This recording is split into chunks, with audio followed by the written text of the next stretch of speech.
Good morning, or depending when you're watching this, good afternoon, good evening, or good night. My name's Ross, and I was always told I had a voice radio, so today I'm bringing you exciting news about a new Pokémon GX, which has basically taken two of my predictions and flushed them right down the toilet. We are talking about Lurantis GX, a Stage 1 GX that evolves from Fomantis, two Pokemon that I don't believe I've been shown before, at least.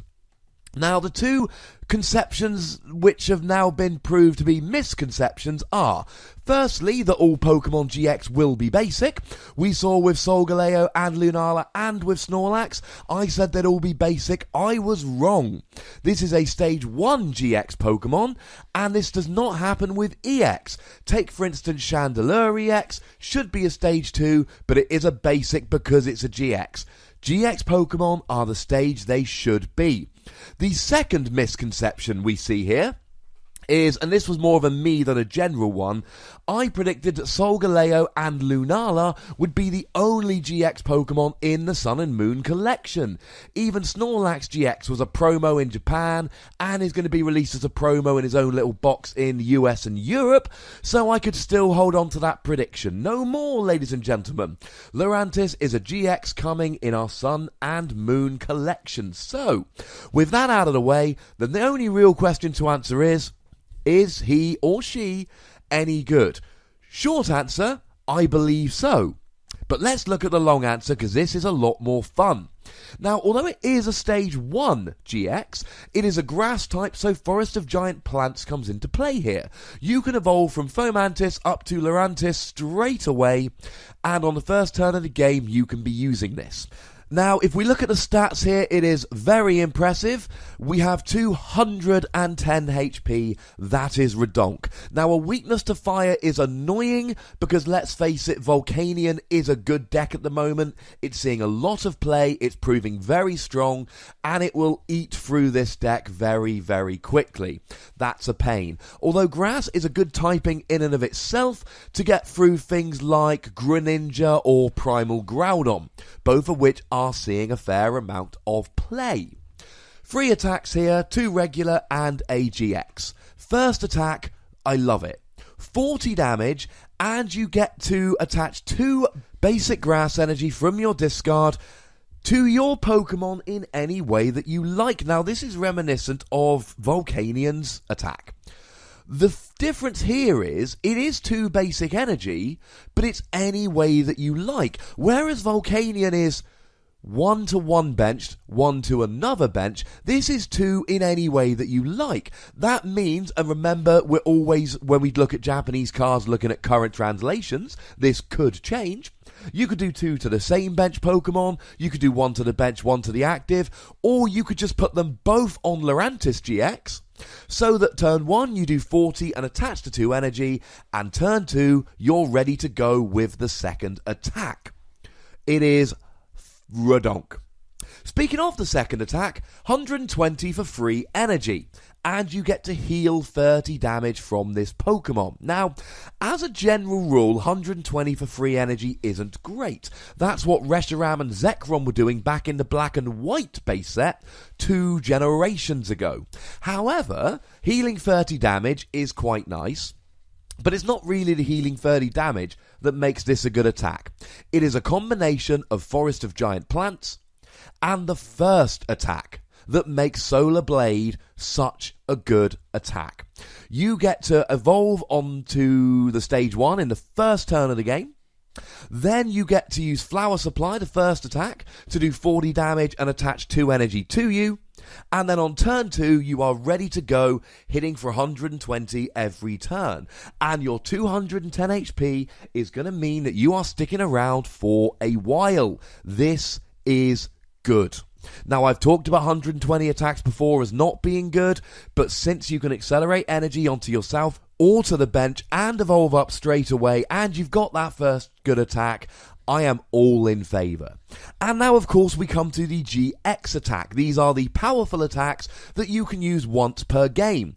I.e., if I use Lurantis GX's attack, or the GX attack, I cannot use Snorlax GX's GX attack. 1 per game. I can play as many GX Pokemon as I like, but 1 GX attack of any type per game. And just like all the others we've seen, this gives you a one-hit KO at some point during the game. This allows you to do 50 damage for every grass energy attached to Lurantis. So 4 grass energy will generally be a KO against an EX, and 5 grass energy will be a KO against a Mega EX or a GX. Now, the thing that upsets me about this is that if I put 4 or 5 energy on him to use the GX attack, well, those extra couple energy are wasted, because every other attack is free energy. So when I put the 4/4/5 onto Lurantis, I use the GX attack, but I now am not doing any extra damage with those 2 extra energy after I use a GX attack. They are wasted attachments, and that upsets me just a little bit. We're also really starting to see a trend here with GX attacks that they just give you a one-hit KO at some point during the game.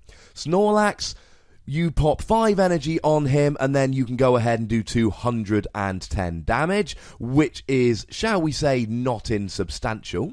We've got Lunala, who goes ahead and just does a one-hit KO on any basic Pokemon you like. And then we've got this, which again, as long as you put enough energy on, can one-hit KO anything. Do remember, though, that Solgaleo is an exception to this. Solgaleo allows you to grab 5 energy cards and attach them to your Pokemon in any way that you like. Although, again, for him and Lunala, we still, and it's been a while now, Worlds, in August they were revealed, we still don't know the attack costs. So, I, for one, am excited about Lurantis. What partners can we find? Well, the first and most obvious answer is any high-energy Pokemon with grass or colourless energy, so that you can use the first attack, Flower Supply, to get all of your energy in play and start smashing. The problem is, most of these ones that we want to use are either Mega Pokemon or Basics, and if it's a basic Pokemon like Lugia EX, for instance, you can use Max Elixir, and if it is a Mega Pokemon like Venusaur, for instance, you can use Mega Turbo, although to be clear, I think this is better and more reliable than those trainer-based accelerations. We now finally have a Spirit Link for Mega Venusaur, the good one that's being reprinted in Evolutions, and that means that we can now get him evolving without ending our turn. This is wonderful. And it means that we can now use that attack with automatic paralysis. It's no longer prohibitively expensive. Again, Mega Turbo would work on Mega Venusaur, and Max Elixir would work on regular Venusaur. I also like both Lugia EX and Snorlax GX here, just accelerating energy and smashing, but once again, we could use Max Elixir on these cards if we wished. I don't want to do a huge half-an-hour video where I go through every possible partner. These are some examples.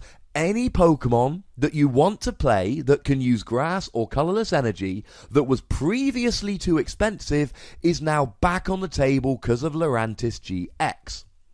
And the other partner, and the kind of final thought I'm going to leave you with today, is Vileplume. Now, Vileplume, of course, stops item cards being played by both sides of the field. And like the deck Vespiquen Vileplume, all you're really looking to do here is item lock your opponent while setting up an attacker that can basically take down anything. Lurantis GX could be that one. We're playing Forest of Giant Plants, so we can get Lurantis going on turn 1, it's only a stage 1. We can use cards like Acrobike and Ultra Ball to discard our energies as we're evolving the Vileplume. And then we just use Flower Supply to get our energy on us. And then do Solar Blade for 120 damage, healing 30 every turn. And we item lock our opponent and we just do 120, heal 30, 120, heal 30, etc. I'm not saying this is going to be the best deck ever, I'm saying it is one example. But hopefully, now that I've explained this card and some of the advantages of it, you can now go away and form some lovely deck ideas of your own. As I've said, this will be very bad versus Volcanion. You could play Silent Lab to turn off Volcanion EX's ability, but then you're not playing Forest of Giant Plants, which is kind of important. And there's a couple little side notes at the end here. I should have mentioned earlier that Forest of Giant Plants, it is the Pokemon from which you are evolving that must be grass, not the Pokemon into whom you are evolving. However, if we look at this extract from the official Pokemon website, we can see that Fomantis is a grass-type Pokemon, and apparently I had heard of him before. I should also mention, just as a quick little side note, we have Flareon, Jolteon, and Vaporeon in the format at the moment, which will allow you to turn any of your Stage 1s into Fire-type, Electric type or Water type. So if you really want to play around with this deck, what you could do is play it with some evolutions, and then you could go ahead and have Lurantis hitting for weakness on Grass, Fire, Water and Electric, and 120 doubled will one-hit KO almost anything. That means 4 different types all being one-hit KO. If you have any ideas for Lurantis GX, get them down there in the comments, ladies and gentlemen. Make sure you click that like button, make sure you subscribe, and get your friends to subscribe as well. Don't forget you can follow me on Twitter at @TheWassy, and a huge shout out to Pokemon, because usually big news comes out on a Tuesday when I'm working till 9 in the evening. Today, it comes out on a Monday morning when I wake up and I can leisurely knock up a video because I'm going into work for 2 hours whenever I feel like it. Cheers, Pokemon. You're my boys.